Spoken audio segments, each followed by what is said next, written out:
Hi guys. Hi. Hello Hi. everyone. Hi Anuj.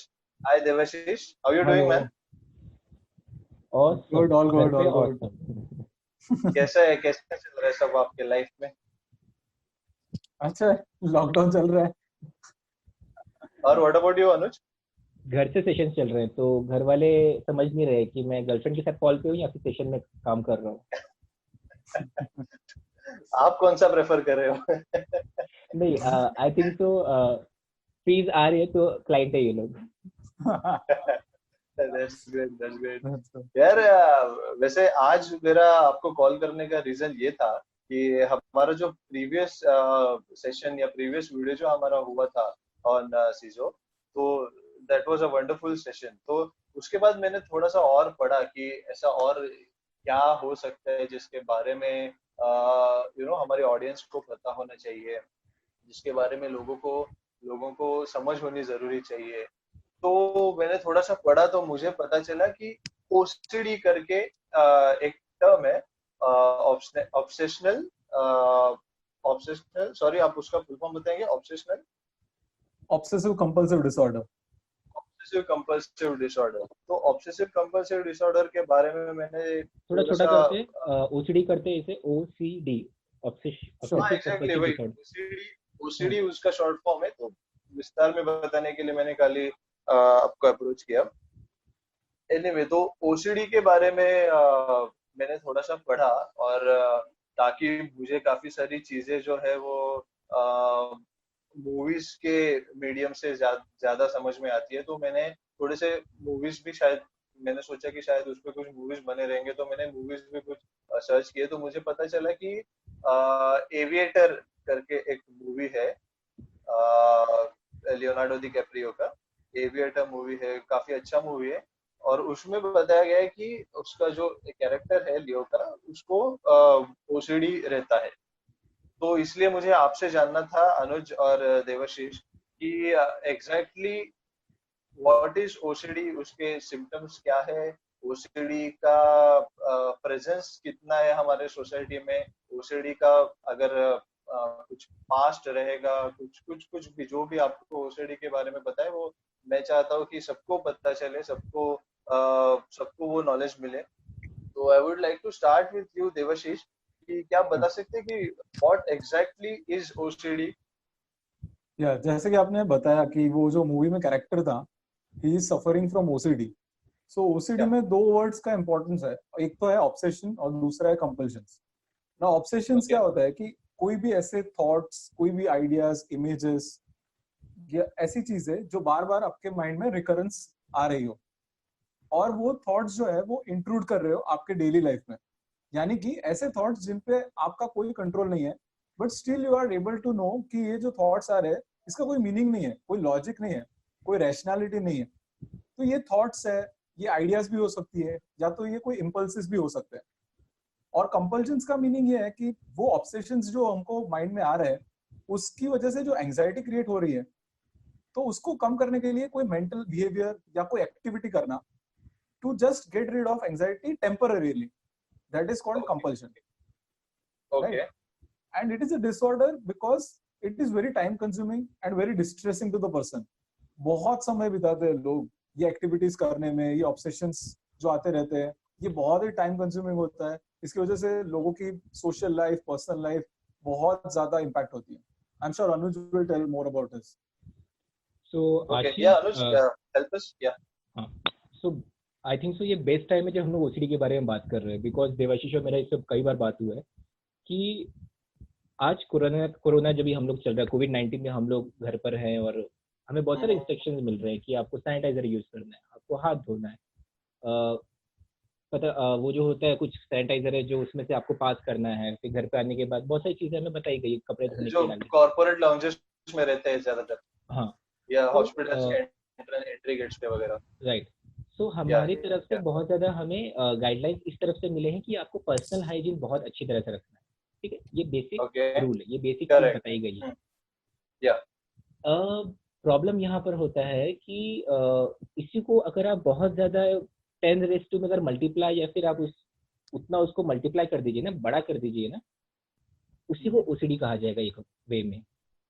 जैसे कि आज कोरोना के टाइम पे आपको मास्क पहनना है, अपना हाथ साफ रखना है, सैनिटाइजर यूज करना है, ये 3-4 चीजें जो आपको डेली थोड़े थोड़े टाइम में करना है अगर आप कहीं से बाहर से आए या फिर कहीं से भी, या क्योंकि वायरस है, हो सकता है आपको उसका अटैक हुआ हो और आपकी वजह से किसी और को फैल सकता है, सिंपल रीजन।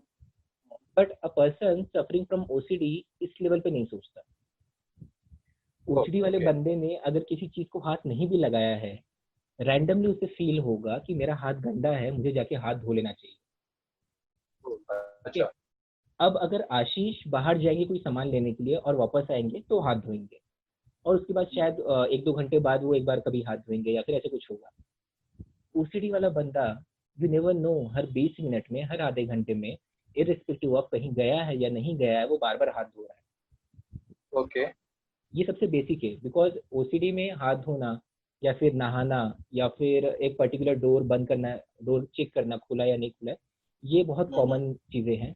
बट इससे भी ओके, कॉम्प्लेक्स चीजें आती हैं कभी कभी हमारे क्लिनिक्स में कि किस तरह से हमें सोचना पड़ता है क्या क्या ये सच में ऑब्सेशन और कंपल्शन में डिवाइड कर सकते हैं हम इसे, ओके। तो बिकॉज आप जो अभी, सॉरी, बट आप जो हाँ, अभी बता रहे हैं वो that is, those are the symptoms of, are those symptoms of OCD?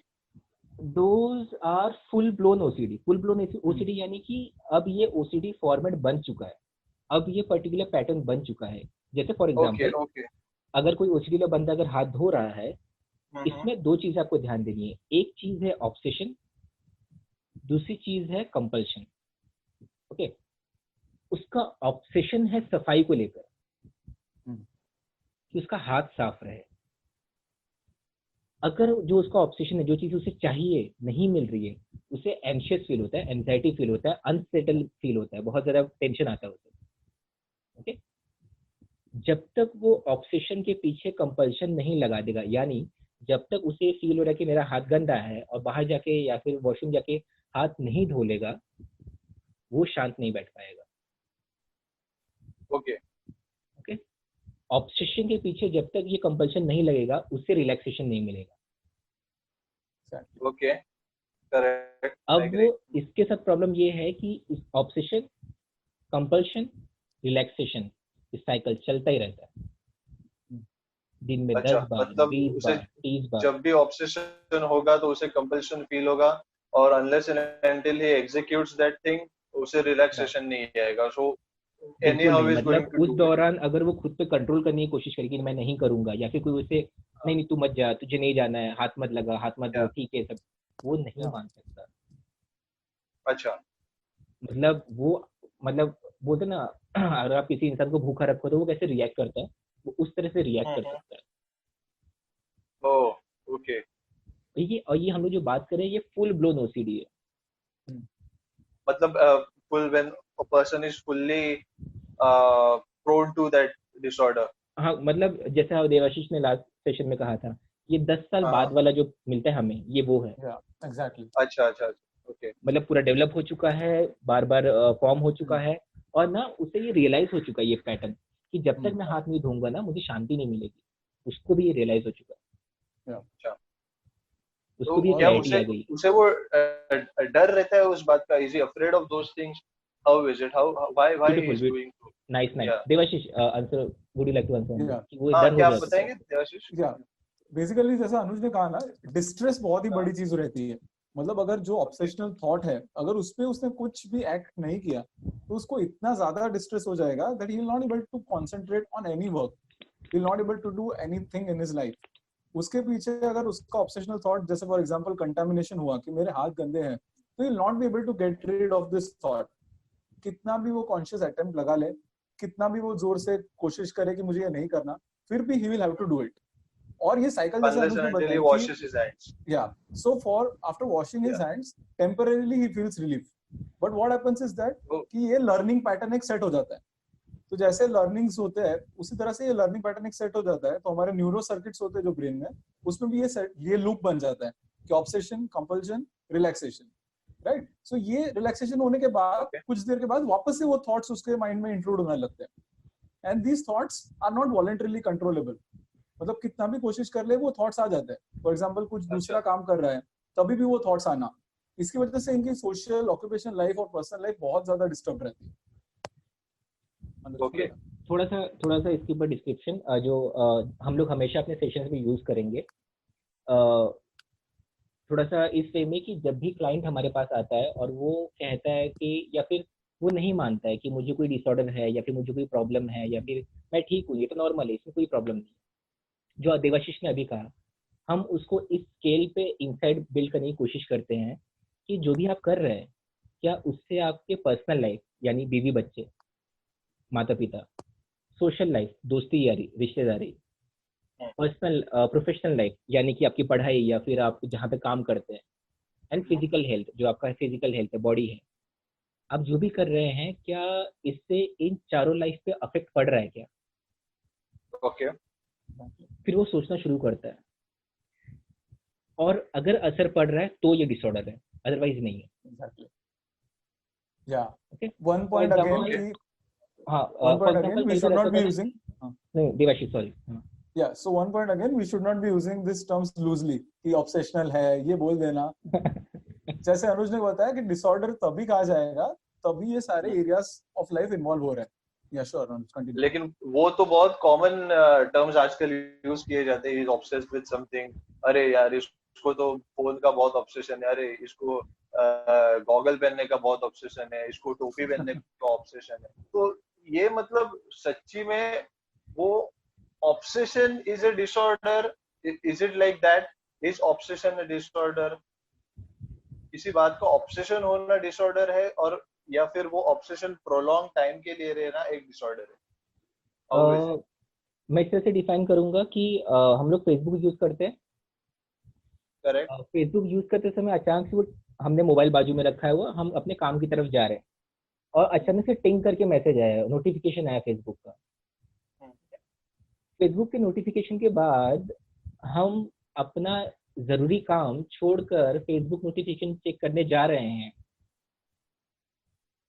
और इसके वजह से ये नोटिफिकेशन बार बार चेक करने की वजह से अगर हमारे काम पे, हमारे रिलेशनशिप पे, हमारी बाकी चीजों पर असर पड़ रहा है, तब कहीं ना कहीं आप डिसफंक्शनल हो रहे हैं। Okay. ओके, फुल ब्लोन इसे ओसीडी नहीं कहा जाएगा, बट ये एग्जांपल है किस तरह से आपका ऑब्सेशन आप पे हैम्पर कर रहा है धीरे धीरे। अच्छा।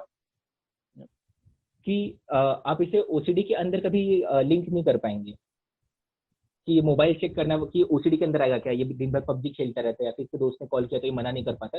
पेरेंट्स इस तरह से पूछते हैं जब हम ये वर्कशॉप करते हैं कि सर मतलब अगर मेरा कॉल आए और मैं कॉल रिवर्ट कर, जब तक मैं किसी को कॉल बैक ना कर लूँ मुझे ऐसे शांति नहीं मिलती, तो मुझे कॉल बैक करना पड़ता है। तो क्या ये आपके ऑब्सेशन, कंपल्शन और रिलैक्सेशन के साइकिल में बैठता ही है? क्या आपको ये कॉल दिन में 10-15 ऐसे आ रहे हैं कि आपको बार बार ये चेक करने का मन कर रहा है? अगर ये बार बार हो रहा है, अगर हर 5 मिनट में हो रहा है, तो कहीं ना कहीं एक पर्टिकुलर टेस्टिंग के बाद हम ये कह सकते हैं कि शायद ये ओसीडी। ओके। बिकॉज अभी तक के लिए देवाशीष कैन से कि किस तरह से हमारे पास कैसे कैसे ओसीडी केसेस आते हैं। हैंड वॉशिंग हमने एक बात कर ली, उसी से जुड़ा हुआ नहाना होता है, हम बार बार नहाते हैं। उसी से जुड़ा हुआ एक चीज होता है घर साफ करना या फिर रूम साफ करना, बार बार साफ करते हैं, मतलब या फिर साफ सफाई वी कैन से, शायद साफ सफाई, या मतलब फॉर एग्जांपल आप यहाँ भी बैठे हैं तो बार बार बटन चेक कर रहा हूँ मैं, अपना स्पीड चेक कर रहा हूँ मैं, इस तरह से। Correct, I am getting you. Devashish आपके हिसाब से इसमें और क्या ऐड कर सकते हैं? या मतलब जैसे ऑब्सेशंस में ना कई तरह के थॉट्स आ सकते हैं। सो फॉर एग्जांपल जैसे कंटामिनेशन का एक फियर रहा, फिर फियर ऑफ गेटिंग इन्फेक्टेड रहा। जैसे कोरोना के टाइम में इन्फेक्शन का रहता है, मतलब भले बॉडी क्लीन है बट जो माइक्रो ऑर्गेनिजम्स जो हमें दिख नहीं सकते, तो ऐसा लगा रहता है कि you know our hands are infected. तो ये चीजें बार बार करना है। जैसे फॉर एग्जांपल आपने वो एविएटर मूवी देखा होगा, तो उसमें वो हाथ इतनी बार धो रहा है कि फाइनली इट स्टार्ट्स ब्लीडिंग, इतने लेवल तक वो जा सकता है, right? Then it becomes disorder. So for example ऐसे भी कई बार पेशेंट्स आते हैं जिनको, जैसा अनुज ने बताया कि नहाने की बात, तो अभी मैं एक एग्जांपल दूंगा। हमारे एक पेशेंट था जो ओपीडी में हमको फोन किया और उसने बताया कि मुझे पेशेंट को लेके आना है। तो हमने बताया कि 9 से 12 की हमारी ओपीडी टाइमिंग्स है, तो you just come during that time. But patient आया 12:15 के टाइम। तो पहले तो हम लोगों का नॉर्मल रिस्पॉन्स होता है कि क्यों भाई लेट आए तुम, इतना क्या हो गया। Then he started narrating the entire incident कि इसे जो ओसीडी वाला फॉर्म था उसमें ऐसा था, उसके पेशेंट को, जो क्लाइंट था उसको, कि बार बार नहाना पड़ता था रिपीटेडली। तो अगर ओ, सुबह वो 9 बजे से नहाना शुरू करेगी तो उसका हाँ, 11:30-12 तक नहाना चलेगा। Oh so my, 2 to 3 hours of time she used to take just for bathing, और पूरी मतलब टंकी खाली नहीं हो जाती उतने टाइम तक नहाना। सो दैट अरे यार, सिवियर लेवल भी आते हैं। ओ, अनुज, एक हमारे पास क्लाइंट था, तो ये बंदा, इसका ऑब्सेशन है फोन देखना, मास्टरबेट करना। ओके, पता है इसका कंपल्शन क्या था? अपने फादर को बताना। अपने फादर को बताना। तो every time he used to masturbate he has to tell his father, oh, काफी अदरवाइज उसे अनसेटलिंग डेयरिंग फीलिंग होती बाज थी। पेशेंट है। हाँ, क्या? डेयरिंग बाज भी, और कहीं ना कहीं हमें चाहिए यार ऐसा सब कुछ करने के लिए। ना, जब वो मेरे पास फर्स्ट टाइम आया था तो मुझे थोड़ा वो समय लगा था समझने में, क्या ये सच में ओसीडी के अंदर आएगा ये। हाँ, देन हमारे जो सीनियर थे उनके साथ डिस्कशन हुआ, तो ये बात आई कि अगर अनुज ऑब्सेशन है, उसको अटैच्ड अनसेटलिंग कंपल्शन है, उसके बाद ही रिलैक्सेशन है, और ये साइकिल हमेशा है, तो फिर ओसीडी है ये। ओके, मतलब उसने पॉन देख के मास्टरबेट किया, बट फादर को बिना बताए सो गया, ऐसा कभी नहीं हुआ। so every time he has to hammer that to his father. He has to go and tell his father, Oh, otherwise उसको नींद नहीं आएगी। उसका जैसे हम कहते हैं, जैसे देवाशीष भी बोलेंगे कि अगर वो कंपल्शन नहीं परफॉर्म करते, अगर आप उन्हें रोक लो कंपल्शन परफॉर्म करने से, तो क्या क्या होता है? पैल्पिटेशन होता है, हार्ट बीट ज्यादा होता है, एक जगह बैठ नहीं पाते। मतलब जिस लेवल का एंजाइटी आपको एग्जाम के रिजल्ट का होता है ना, उसी लेवल से ज्यादा होता है। पैनिक अटैक्स आ सकते हैं। मतलब आप कह रहे हैं कि फॉर एग्जाम्पल उसके डैड ने उसको 10 बार सुना, 15 बार सुन लिया, 16th टाइम 16वें बार वो डैड बोलते हैं अभी पागल हो गया क्या, उसको उसके ऊपर चिल्ला देते, तो ऐसे कोई करता है क्या, मुझे आके मत बता, तो ऐसे टाइम पे he starts behaving the way you said. नहीं नहीं नहीं, इज इट लाइक दैट? नहीं नहीं, अगर ऑब्सेशन आने के बाद अगर मैंने कंपल्शन नहीं परफॉर्म किया तो क्या होता है? फॉर एग्जाम्पल पॉन देखने और मास्टरबेशन करने के बाद अगर मैंने फादर को नहीं बताया, तो हाँ, वो रिलैक्स नहीं रह पाएगा, उसके फादर को बताना ही बताना है। एग्जैक्टली आप जो बोल रहे हैं मुझे समझ में आ रहा है, लेकिन हम्म, फादर को वो बताने जा रहा है, हम्म। लेकिन अगर फादर उसको बोलेंगे कि अरे तू क्या कर रहा है, पागल हो गया है क्या, 10 बार सुनेंगे कोई तो भी वो फादर। उसके बाद वो जो उसके बाद का वो तो एक तरह से रिएक्शन है वो फादर का, वो बट वो ओसीडी का उस पैटर्न नहीं है, वो रिएक्शन का केयर। उस पे कुछ फर्क पड़ सकता है क्या? हाँ बिल्कुल, वो तो नॉर्मल रिलेशनशिप, अगर जैसे नॉर्मल रिलेशनशिप है कि मेरे फादर ने मुझे चिल्लाया, मैं क्या करूँ, आपको समझ में नहीं आ रहा क्या, मैं ये नहीं करूंगा तो मैं शांत नहीं अच्छा, बैठ पाऊंगा। वो बच्चा वो अच्छा, समझा नहीं पाता ओके, उनको। ओके, ओके, हाँ, ओके, गॉट इट। मतलब अक्सर ओसीडी वाले क्लाइंट ऐसा, उनके आसपास जो लोग हैं ना उनको समझा नहीं पाते कि ये क्यों जरूरी है मेरे लिए इतना। हम मुझे बस आपको बताना है, दैट्स इट। या फिर मैं हाथ धोने गया तो हाथ धोने गया, उसके दोस्त ने पूछा क्यों गया हाथ धोने, बिकॉज जाना है मुझे। मतलब इसके पीछे मैं अब ये नहीं समझा सकता कि हाथ गंदा लग रहा था, या मैं जाता हूँ तो जाना है मुझे, सिंपल है, हैबिट है ये। ओके, जैसे आपने जो केस बताया, वो लड़की जिसे बार बार बेदिंग करना हाँ लगता सही था उसको बेदिंग करना, तो उसे वो फर्क नहीं पड़ता था कि whether she is wasting the water और anything, she is wasting no her no time, उसे वो सी कुछ फर्क नहीं या पड़ता, she just want to bathe, उसे बस नहाना है। देखो, ऐसा नहीं है कि उससे फर्क नहीं पड़ता, बिकॉज ओसीडी में इनसाइट के लेवल्स होते हैं, वो वेरिएबल होते हैं। मतलब कुछ कुछ ओके, पेशेंट्स जो होते हैं ओसीडी के, they have very good insight. मतलब majority of the patients okay, को पता रहता है कि ये मुझे थॉट्स आ रहे हैं, ये जो मैं कर रहा हूँ हाँ, उसके हाँ, पीछे हाँ, कोई रैशनल नहीं है, बहुत ही इरेशनल है। हाँ, तो इस अच्छा, वजह से अगर देखा जाए ना, तो ओसीडी के 60 to 70% ऑफ द पेशेंट्स में डिप्रेशन भी बहुत कॉमन मिलता है। डिप्रेशन और एंग्जाइटी बहुत ही ओके, कोमॉर्बिड मिलती है हमको। और ये जो पेशेंट थी उसको भी ऐसा ही था कि शी न्यू कि ये जो कर रही है वो गलत है, but then also she was not able to stop it. So इसीलिए वो ओके, डिसऑर्डर में ओके, क्लासिफाई होता ओके, है, right? If you are able to अभी स्टॉप सर्टेन पॉइंट क्लियर हो थॉट्स, रहा है, या या सो तो आई अगर थिंक, आपको कोई रिपीटेडली थॉट आ रहा है and you are able to stop it, then it will not be counted as a disorder, right? वैसा। अच्छा, सो आई थिंक या जो या क्वेश्चन पूछा कि मतलब जो फादर उसको चिल्ला रहा है क्या उसको ही असर पड़ेगा, जो देवाशीष ने कहा वो, कि इसके साथ जो कोमॉर्बिडिटी डेवलप होती है, यानी कि उसके साथ जो उसका फीलिंग होता है लो सेल्फ एस्टीम का या फिर डिप्रेशन का, जो वो उसके साथ शुरू हो रहा है बिकॉज फादर और उसका रिलेशनशिप खराब हो रहा है। तो ओसीडी के साथ साथ ये चीज भी डेवलप हो रही है। ओके वो खुद का भी सेल्फ एस्टीम लूज कर रहा है धीरे धीरे। Okay okay. दूसरा, अगर फैमिली के बारे में बात करें तो फैमिली का दूसरा एक बिहेवियर होता है एकोमोडेशन का। एकोमोडेशन मतलब क्या होता है, फॉर एग्जांपल एक केस था हमारे यहाँ, पेशेंट आई थी, उसको भी यही कंटामिनेशन वाला ही सिमिलर ऑब्सेशन था। उसको ऐसा था कि उसके बाथरूम में जो पानी के नल है वो दीवार से बहुत नजदीक है। उसकी वजह से क्या होता था, उसको हमेशा ऐसा लगता था कि बाथरूम की जो वॉल है वो गंदी है और जो नल में से पानी आ रहा है वो भी गंदा होता जा रहा है। तो उसका ये लेवल इतना बढ़ चुका था और फैमिली वालों को भी इतना डिस्ट्रेस हो रहा था उसकी वजह से कि उन्होंने पूरा प्लम्बिंग चेंज करवा दिया ताकि नल और वॉल के बीच में डिस्टेंस बढ़ जाए। So this is an accommodation behaviour adopted by the family, क्योंकि फैमिली वाले भी उसका डिस्ट्रेस नहीं देख पा रहे थे। तो rather than bringing to a psychologist और अ साइकियाट्रिस्ट, उन्होंने ये बिहेवियर चेंज करवाने का ट्राई किया। बट एक्चुअली उस बिहेवियर से क्या होता है, वो चीजें और रीइंफोर्स होती रहती है, मतलब उसका वो सॉल्यूशन नहीं है।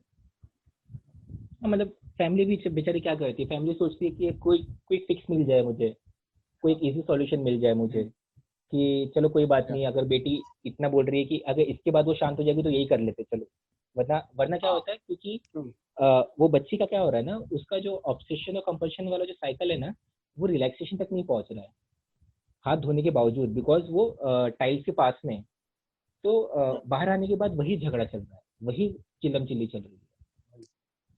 तो उसको अवॉइड करने के लिए, जैसे देवाशीष ने बोला, कि फैमिली फिर अब अवॉइड हो जाती है कि चलो कर ही लेते हैं, ये भी करके देख लेते हैं। फॉर एग्जाम्पल हमारे पास एक जो क्लाइंट था, उनका ये था कि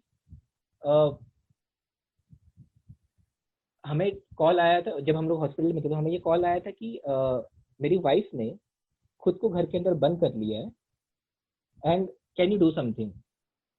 तो कॉल पे हमें कुछ नहीं पता कि इसका केस हिस्ट्री क्या है क्या नहीं है, मतलब समवेयर वी, हम लोग को जब ऐसे कॉल आते हैं ना, हम सब कुछ सोच लेते हैं कि मे बी स्किज़ोफ्रेनिक होगा या फिर मे बी ऐसा कुछ होगा, मे बी एमआर का इश्यूज होगा, पता नहीं क्या क्या हो सकता है। तो हम सब कुछ सोचने की कोशिश करते हैं, या फिर एक्यूट साइकोसिस होगा कि अभी जस्ट साइकोसिस से कोई अटैक आया है। जब हम वहां पहुंचे, घर के बाहर सारे लोग खड़े हैं, घर के अंदर फीमेल अकेली है, ये लोग बाहर से नॉक कर रहे हैं या फिर पूछ रहे हैं, वो अंदर से चिल्ला रही है नहीं आना है नहीं आना है, सिर्फ इतना ही सुनाई दे रहा था हमें।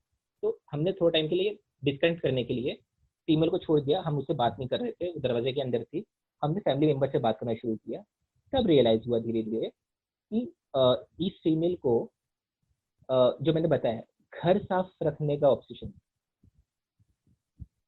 ओके घर साफ रखने का इस लेवल का ऑब्सेशन था कि कंपल्शन, यानी कि बार बार जाके चद्दर थोड़ा सा ठीक कर देना, तो टेबल थोड़ा सा भी टेढ़ा है तो उसे ठीक कर देना, थोड़ा सा मिट्टी दिखाई दिया तो उसे साफ कर देना। ऐसे ऐसे ऐसे जो चीजें शुरू हुई थी, वो इस लेवल तक आ गई थी कि मेरे घर में आप लोग आएंगे नहीं बिकॉज आपकी वजह से मेरा घर गंदा होता है। ओके। फैमिली मेंबर्स को बाहर इसलिए उसने रखा था क्योंकि आप अंदर आएंगे तो आपकी वजह से मेरा घर गंदा हो जाएगा। अच्छा। सो उसके बाद जो हमने उनसे बात किया, थोड़ा बहुत काउंसलिंग ये सब चीजें हुई, डोर खुला, फिर एडमिट होने के लिए रेडी हुए, वो आगे का प्रोसेस है। बट इस तरह से ओसीडी फुल ब्लोन होता है। तो हम लोग हमने लास्ट सेशन में स्किज़ो में भी बात की थी कि चीजें एक दिन में नहीं होती है, वो रोज 1-1% बढ़ता है। तो 1-1% बढ़ते बढ़ते 10 साल बाद आज ये दिखाई दिया था हमें कि उसने घर वालों को बाहर लॉक कर दिया।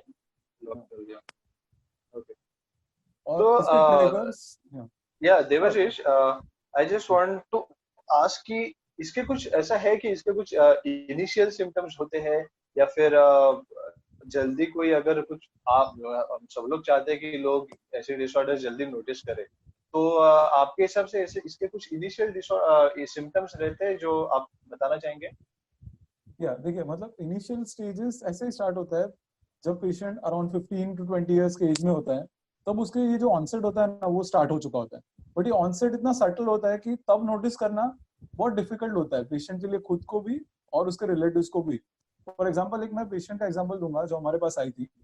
उसको ऐसा था ऑब्सेशन कि उसकी बॉडी में से एक बैड ऑर्डर आ रहा है, ठीक है। और ये उसका इतना स्ट्रांग बन चुका था, जब तक हमारे पास आई तब तक ऑलरेडी 10 years हो चुके थे, उसका डिवोर्स हो चुका था, she was not able to live with her husband because वो बार बार नहाती रहती थी, बार बार धोती रहती थी। जब उसकी हमने केस हिस्ट्री सुनी तब हमको पता चला कि जब वो छोटी थी 10-12 साल की, तब एक बार वो गटर में गिर गई थी। तो गटर में गिरने के बाद उसको, तब ऑब्वियसली बात है गटर में गिरी थी तो बहुत ही बैड ऑर्डर आएगी उसकी बॉडी से, और तब उसके फैमिली वालों ने उसको कहा था कि बहुत बैड ऑर्डर आ रही है, तो बहुत नहलाया वगैरह किया था, बहुत सारी विधि करी थी अलग अलग प्रकार की कि वो क्लीन प्योरीफाई हो जाए। और उसके बावजूद भी कोई बच्चे लोग थे आजू बाजू वाले, वो फिर भी चिढ़ाते रहते थे कि अच्छा उसके पास बैड ऑर्डर आ रही, बट जब एक्चुअली आ नहीं रही थी, राइट। उसके माइंड में ये बिलीफ बन गया कि हमेशा मेरे बॉडी से बैड ऑर्डर आ रही, बैड ऑर्डर आता है। नॉर्मल पर्सन होगा तो वो ये चीज को रैशनलाइज कर लेगा कि ये मजाक बना रहे हैं, बट ओसीडी में ये जो न्यूरो सर्किटरी लेवल पे चेंजेस होते हैं, तो ये वो समझ नहीं पाए कि ये जो हुआ था तब वो एबनॉर्मल था। अब जाके उसको इतने लेवल तक पहुंच गया है वो कि हर बार उसको 4 बार नहाना पड़ रहा है दिन में, कि जरा भी बॉडी ऑर्डर आई तो उसको वो वाला इंसिडेंस ट्रिगर हो जाता है, वापस से ट्रिगर हो जाता है। करेक्ट। सो सेम इसी लाइन पे इसको थोड़ा सा छोटा करते हुए, बहुत पहले हम लोग एक बार रिसर्च पढ़ रहे थे और एक रिसर्च के अकॉर्डिंग ये पब्लिश था कि हम सब में कोपिंग मैकेनिज्म होता है। कोपिंग मैकेनिज्म यानी कि एक मैकेनिज्म, लिस्ट ऑफ चीज़ें ऐसी होती है कि जो मुझ में कमियां हैं वो छुपाने के लिए एक मैकेनिज्म मैं डेवलप करता हूँ। फॉर एग्जाम्पल, अगर व्यूअर्स को पता चल रहा होगा तो मेरा एक दांत टूटा हुआ है, वो भी टेढ़ा टूटा हुआ है, ठीक है। मुझे स्कूल में काफ़ी चिढ़ाया गया होगा इसके लिए, बुली हुआ होगा इसके लिए कि दांत टूटा या फिर बाहर है या फिर इस तरह से। अब इस दौरान मैं जो कोपिंग मैकेनिज्म डेवलप करता हूँ ना, वो पूरे लाइफ चलता है। फॉर एग्जाम्पल, कई तरह के कोपिंग मैकेनिज्म होते हैं। कोई बोलता है कि मेरा नहीं तेरा दांत ऊपर है, कोई कहता है कि मेरा नहीं मेरे फादर का ऊपर है, उनकी वजह से मेरा दांत ऐसा है। कोई कहेगा कि उसको किसी मजाक में उड़ा देगा, इसलिए बाहर है ताकि मैं जल्दी से केक खा सकूं। तो आपका ह्यूमर है या फिर आपका प्रोजेक्शन है या फिर आप कौन सा कोपिंग मैकेनिज्म यूज कर रहे हो, वो डिपेंड करता है। तो ओसीडी के साथ ये होता है कि ये अक्सर अनडूइंग बहुत ज्यादा यूज करते हैं। अनडूइंग यानी कि जो उन्होंने किया है ना उसे उल्टा करना चाहते हैं। जो उनके साथ हो गया है ना वो उसे एक्सेप्ट नहीं कर रहे हैं, उसे उल्टा करना चाहते हैं। हम लोग कभी पेंट यूज करते हैं या फिर हम लोग कुछ कॉपी पेस्ट करते हैं, जो हमें पास वो होता है ना अंडू का ऑप्शन, कि अंडू कर दो, जो पहले था आप उस पर चले जाओगे। तो ये हाथ धोना, ये नहाना, ये रूम साफ करना, ये इनका तरीका है अंडू करने का। मतलब उनको ऐसा चाहिए कि उनको ऐसा लगना चाहिए कि वो हिस्सा उनके साथ कभी हुआ ही नहीं था। हुआ ही नहीं, राइट, एकदम। इतना क्लियर तो कभी मुझे नहीं हुआ था, राइट। सो तो उनके साथ यही होता है कि वो अक्सर जैसे उन्हें दिमाग में होता है कि मैं बहुत साफ हूँ, मैं साफ हूँ, थोड़ा सा कुछ मिट्टी उनके हाथ में लग गया, गंदा हो गया, मुझे अंडू करने की जरूरत है, बाहर जाओ वापस हाथ धो। ओके। तो ये सिर्फ अंडू में लगे रहते हैं। ओके। एंड जो ट्रिगर का बात किया, ट्रिगर में एक चीज मुझे याद नहीं है, फ्रॉइड सर ने कहा था कि एन ए फ्रॉइड, उनकी डॉटर ने कहा था ये कि टॉयलेट ट्रेनिंग यानी कि एक हमारा जो एज होता है 2, 3, 4 साल का, जहाँ पे हमें टॉयलेट कैसे करना है हमारे पेरेंट्स सिखाते हैं या फिर हमारे घर के लोग सिखाते हैं, उसे टॉयलेट ट्रेनिंग का फेज कहा जाता है। तो अक्सर ये उस रिसर्च में जो उन्होंने किया था वहां पे ये फाइंडिंग थी कि जिस पेरेंट ने अपने बच्चे का टॉयलेट ट्रेनिंग बहुत स्ट्रिक्टली किया है, उनके चांसेस है कि वो आगे जाके ओसीडी डेवलप कर रहे हैं। ओके। बहुत बहुत स्ट्रिक्टली को आप थोड़ा डिटेल में बता सकते हैं कि what exactly you want to say? मैं वापस से आपकी मूवी पे लेके जाता हूँ, जो मूवी आपने देखी है, सेम मूवी, एविएटर। या हाँ, एविएटर मूवी का ओपनिंग सीन है शायद वो, जब कोई साइकोलॉजिस्ट या साइकेट्रिस्ट से वो मूवी देखी ना, उससे रिलेट हो पाया कि उसने क्या देखा है। आई थिंक जो बाकी पॉपुलेशन ने सिर्फ ये देखा कि माँ बाप का रिलेशन, माँ और बेटे का रिलेशनशिप कैसा था। ओके। तो सीन ऐसा है ये कि बच्चा नहा रहा है, उसकी माँ शायद उसको नहला रही है या फिर उसने शायद पॉटी ऐसे कुछ तो वो कर रही है। ओपनिंग सीन है। ओके, हाँ, करेक्ट। और उसकी माँ उसे इस बात के लिए चिल्ला रही है कि लुक एट, अपनी तरफ देखो, तुम कितने गंदे दिखाई दे रहे हो, तुम कितने बेकार दिखाई दे रहे हो, तुम्हें अपने आप को साफ रखना चाहिए, खुद को साफ रखना तुम्हारी जिम्मेदारी है, इतने गंदे कैसे हो सकते हो तुम, मुझे तुम्हारे लिए डिस्गस्ट फील होता है। 2 या 3 ओके। साल के बच्चा जब ये वर्ड सुन रहा है अपनी ही बॉडी को लेके, अपनी ही माँ की तरफ से, कुछ ना कुछ तो असर होगा उसके ऊपर। करेक्ट। सो इन अ वे ये चीज मतलब उस अब आज उसने क्या सीख लिया आज बाथरूम ट्रेनिंग में कि मुझे हमेशा साफ रहना है बिकॉज मैं साफ इंसान हूँ, मुझे भगवान ने भेजा है, ऐसे सिखाया जाता है कि आपको हमेशा साफ रहना है। ये साफ साफ साफ साफ के चक्कर में ना वो अनडूइंग में चला जाता है। और ये ओके सिर्फ एविएटर नहीं है, ये कई सारी मूवीज में देखा है। ओके। अनुज एक सेकंड, मैं आपको एक एक एक कट करना चाहूंगा थोड़ा। हाँ मुझे सिर्फ आपको ये पूछना है कि आपने अभी कहा कि कोई माँ अपने बेटे को बोलेगी कि यार तू साफ रहना चाहिए, साफ रहना जरूरी है, आप साफ नहीं रहोगे तो मुझे अच्छा नहीं लगता, मैं डिस्गस्ट फील करती हूँ। लेकिन आपको ऐसा नहीं लगता है कि अपने इंडिया में या कहीं पे भी हर एक माँ अपने बेटे को ये बोलती होगी? साफ रहना है और खुद को गंदा मत कर, ये 2 चीजें अलग अलग चीजें हैं।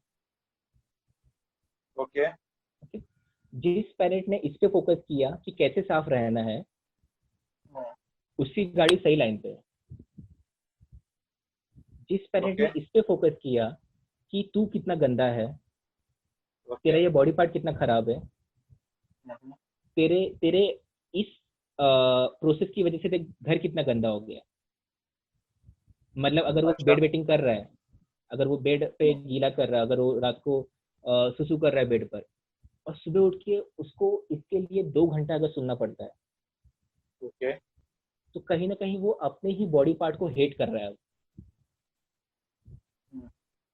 कि मुझे ऐसा बॉडी पार्ट ही क्यों मिला, क्यों दिया जिसकी वजह से कोई मुझे इतना चिल्ला रहा है। ओके। मुझे एक मूवी का नाम नहीं याद है, बहुत अच्छी मूवी थी अबाउट सीरियल किलर, कि उसमें जो सीरियल किलर था वो सारी फीमेल्स को सिर्फ इसलिए मार रहा था because again down the line माँ ने बचपन में उसको यही सब बताया था, यही सब सिखाया था कि are you ashamed of don't aren't you ashamed of yourself what sort of body you have. वो उसको उसके अंदर वो गिल्ट डाला गया था और जिसकी वजह से वो चीजें फिर बाद में डेवलप हो रही थी जो ओसीडी के तौर पर उसमें डेवलप हुई थी आगे जाके। ओके। तो तो ऐसे हम लोग साइकोलॉजिकल परसेप्शन है ये। ओके, तो हम लोग ऐसा कह सकते हैं कि इन जनरल अगर कोई बता देता है कि किसी बच्चे को अगर मॉम या डैड या जो भी उनके एल्डर्स है वो बताते हैं कि आपको साफ रहना चाहिए, साफ रहना जरूरी है, ये लेवल पे अगर कोई बताता है तो the kid can understand, he will be Yes. acting normal, he will be responding normal। हम्म। और अगर कोई ये हैमर करने लगेगा, अरे क्या साफ नहीं रह रहा है तू, तेरी वजह से मैं Exactly. मुझे अच्छा नहीं लग रहा है, तेरे पिताजी को सुनना पड़ा, मेरे को साफ सफाई करना पड़ा, और ये सब ऐसा अगर कोई ड्रामेटिक वे में अगर किसी को हैमर करे, किसी किड को हैमर करे, तो चांसेस है कि वो ओसीडी डेवलप करेगा। Is it true? Am I thinking on the right track? Not just OCD, Ashish, not just Yeah, OCD, yeah, but yeah, good yeah. parenting is necessary कि जाके उसका मेंटल हेल्थ अच्छा रहे adult में। अगर parenting Okay. Styles poor होंगे तो not just OCD, उसको कई तरह की बीमारियां हो सकती है डिपेंडिंग ऑन, जैसे अनुज ने कहा, उसका कोपिंग कैसा था, राइट। फॉर अच्छा। एग्जांपल अगर बहुत ज्यादा शरारती बच्चा होगा और तुम इसे ये कह दोगे कि तू बहुत गंदा है, तो वो और गंदा होगा, राइट। वो हाँ रेजिस्टेंस बताएगा कि नहीं अब तुम ये हाँ। कर रहे हो, मैं रेजिस्ट करूंगा, ये चीज करूंगा ही नहीं। तो उस तरह से सबके अंदर माइंड में क्या चल रहा होता है वो डिफरेंट होता है, बिकॉज हमारी सबकी या कोपिंग स्टाइल्स डिफरेंट है, हमारे सबके जेनेटिक स्ट्रक्चर्स डिफरेंट है। तो उस हिसाब से करेक्ट। हम ये पिन पॉइंट नहीं कह सकते कि ऐसा हुआ इसीलिए इसको ओसीडी हुआ, right. Okay okay okay. Getting it. Anuj. Alright, या अनुज आपको कुछ कहना है? सेम जो देवाशीष ने कहा उसी लाइन पे कि ओसीडी का ट्रीटमेंट करते वक्त या फिर जो हम लोग जो भी मैंने ये एग्जांपल दिया कि वो एक इसके चांसेस थे जिसकी वजह से उन्हें ओसीडी आगे डेवलप हुआ। अगेन ये रिवर्स रिसर्च है। रिवर्स रिसर्च यानी कि जिनका ओसीडी था उनके बारे में बहुत सारा रिसर्च किया गया और ये पता चला फिर। अब जिस तरह से देवाशीष ने बोला कि जरूरी नहीं है कि उसे ओसीडी ही होगा, बट और भी चीजें भी हो सकती है अगर आपकी ऐसी पेरेंटिंग है तो। इन शॉर्ट वैसा पेरेंटिंग एडवर्सली इफेक्ट कर सकते हैं ऑन दैट किड लाइफ। चीजें बाइपोलर में कन्वर्ट हो सकती है, चीजें लो सेल्फ या एस्टीम में कन्वर्ट हो सकती है, चीजें सुसाइडल में कन्वर्ट हो सकती है, ओह चीजें माय। चीजें बॉडी डिस्मॉर्फिक में हो सकती है कि मेरा बॉडी अच्छा नहीं है। Okay okay okay. और चीजें ये फॉर जो हम एग्जांपल अभी ऑब्सेशंस, जो हम लोग बहुत डिस्कस करते हैं, चीजें बॉडी इमेज इश्यू में कन्वर्ट हो सकती है। Body image issues, very true. कि मेरा ओके। फॉर एग्जांपल अगर मैं बचपन से अगर फैट हूँ और मेरे मुझे तो कोई कह रहा है, तो मुझे अपने फैट होने पर, मुझे अपने उसको थोड़ा सा और थोड़ा सा अच्छे वर्ड में कहें हेल्दी होने पर शर्म आने लगेगा। अच्छा। और करेक्ट। पता है, और ये शर्म आने के बाद क्या होता है, आप सिर्फ फैट से ओबीज होते हैं, आप स्लिम की तरफ नहीं जाते। अच्छा। ये कभी हम और आप कभी आप कवर करेंगे। सिचुएशन को और बिगाड़ देते हैं, इन शॉर्ट। हाँ, हम ये कभी और कवर करेंगे कि किस तरह से बॉडी इमेज कैसे रोल प्ले करता है और कैसे हमारा कंसेप्ट अबाउट बॉडी इमेज हमें किस तरफ ले जाता है। या एग्जैक्टली, ये बहुत अच्छा टॉपिक है, to discuss on this thing. हम लोग जरूर इसके बारे में डिस्कस करेंगे।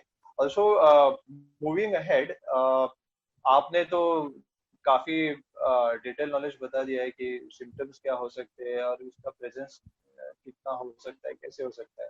तो इसके बारे में थोड़ा आगे जाके मैं ये पूछना चाहूंगा कि क्या इसका ट्रीटमेंट पॉसिबल है, या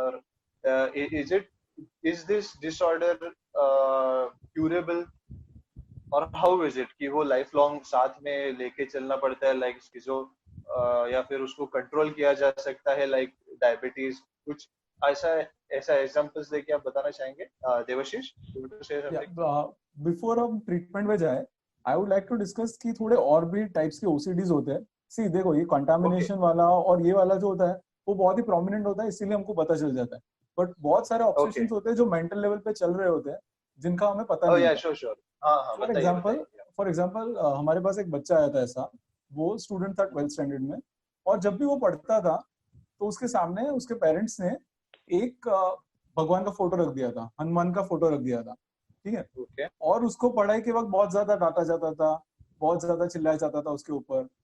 तो उसको जब भी वो हनुमान जी का फोटो देखता था ना, तो उसको वो नेकेड इमेज दिखती थी उनकी, and then he would think अच्छा। कि oh my God, this is very wrong, ये नहीं होना चाहिए। तो उसने कंपल्शन ऐसा डेवलप किया था कि एवरी टाइम उसको ये थॉट आए हनुमान जी जब नेकेड दिख जाए, तो वो हनुमान चालीसा पढ़ने लगता था। सो दिस वाज अच्छा। His mental compulsion. और ये बार बार लगातार होता रहता था, जब भी वो भगवान की फोटो देख ले या कभी भी कोई भगवान का कुछ मेंशन कर दे, और बाद में even without any mention of it, these images would come to his mind.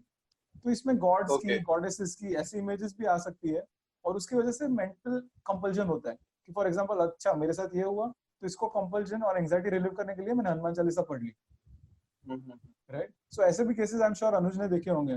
Best, मुझे अभी उन्होंने वो जो बताया मुझे वहीं से याद आया।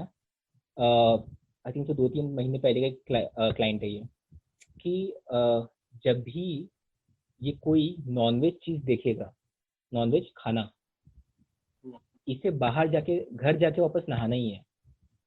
नहाना है? हाँ, ओ। For O. एग्जाम्पल, अगर ये नॉर्मल ग्रोसरी शॉप में गया, हाँ वहां पे जो केक रखा है अगर उस पर रेड मार्क है, हाँ। ये रेड मार्क देखने के बाद वापस घर जाके नहाएंगे। अरे, हम लोग तो खाने का सोचते हैं उसे।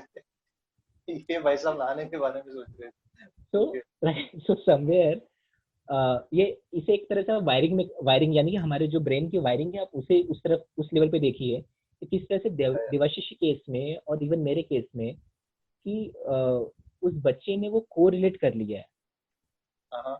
कि जब भी वो नॉनवेज दिखाई दे, नॉनवेज का मार्क या फिर चिकन टांगा हुआ या फिर कोई रोड पे कोई कुत्ता मरा हुआ, कोई चिकन मटन शॉप या जो भी, हाँ, जब भी फिश ऐसा कुछ मार्केट दिख वगैरह। जाएगा ना, ये अच्छी चीज हम्म। नहीं है, इसको अवॉइड करना होता है, मैं घर जाके नहाऊंगा तो साफ हो जाऊंगा, ये थॉट प्रोसेस। ओ।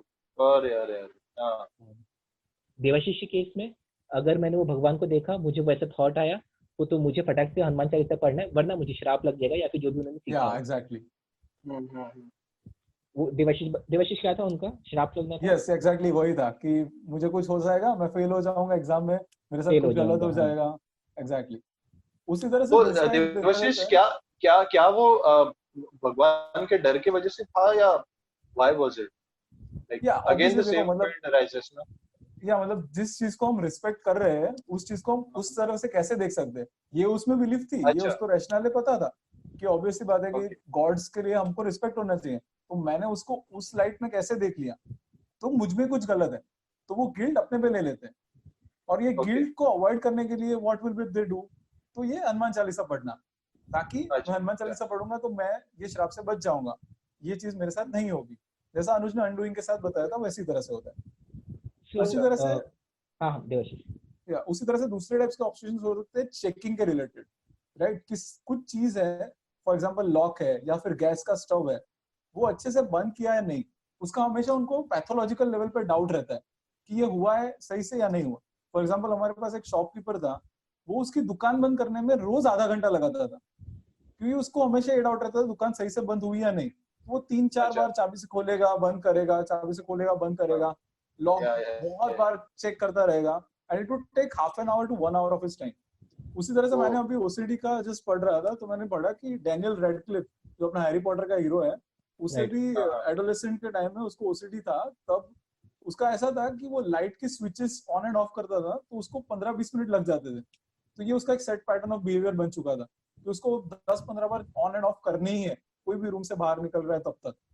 उसने भी साइकोलॉजिस्ट को कंसल्ट किया and then he came out of it. Okay. So जो देवाशीष ने ऑन एंड ऑफ का कहा, उसे थोड़ा सा एक्सप्लेन करते हुए कि किस तरह से उसने बटन ऑन किया और बटन ऑफ किया, बट ये उसके मेंटली उसे रजिस्टर नहीं हुआ है कि लाइट बंद हो गई है, इसीलिए वापस कर रहा है वो, और इसीलिए वापस कर रहा है वो ये नहीं गिन रहा है कि मैंने 4 बार कर लिया, मैंने 10 बार कर लिया। उसे रियलाइज हो रहा है कि मेरे बंद करने के बाद भी लाइट बंद नहीं हुई लगता है, मुझे वापस से चालू करके बंद करने की जरूरत है। ओह, अच्छा। हमारे क्लाइंट थे, तो इससे मतलब जब उन्होंने फर्स्ट टाइम मुझे बताया था तो मुझे नहीं रियलाइज हुआ ना कि इतनी इस लेवल पे जा सकता है। जैसे रेडक्लिफ का लाइट स्विच ऑफ और स्विच ऑन का था, इनका घर से निकलकर शॉप तक पहुंचने का था। इन्हें नहीं रियलाइज होता था कि ये शॉप पर पहुंच गए हैं, ये वापस घर जाते थे, वहां से वापस आते थे। अरे बाप रे, कितना दूर था वैसे? आई थिंक सो नहीं था, 10 ही मिनट था, बट फिर भी यार 10 मिनट आप 3 बार आ जा रहे हो यार, ज्यादा है वो। तो मतलब ये घर से निकलकर ये अपने शॉप पर आ गए, बट उन्हें वो, जैसे मैंने कहा, ऑब्सेशन, कंपल्शन, रिलैक्सेशन, उन्हें रिलैक्सेशन फील नहीं हुआ। अब ये वापस जाएंगे उस रिलैक्सेशन के लिए, ये वापस जाएंगे, वापस पूरा कंपल्शन रिपीट करेंगे, घर से वापस आएंगे, जो उनकी चौखट होती थी ना, वहां पे वापस से पैर रगड़ के आते थे कि ये देखो मैं निकला हूँ यहाँ से।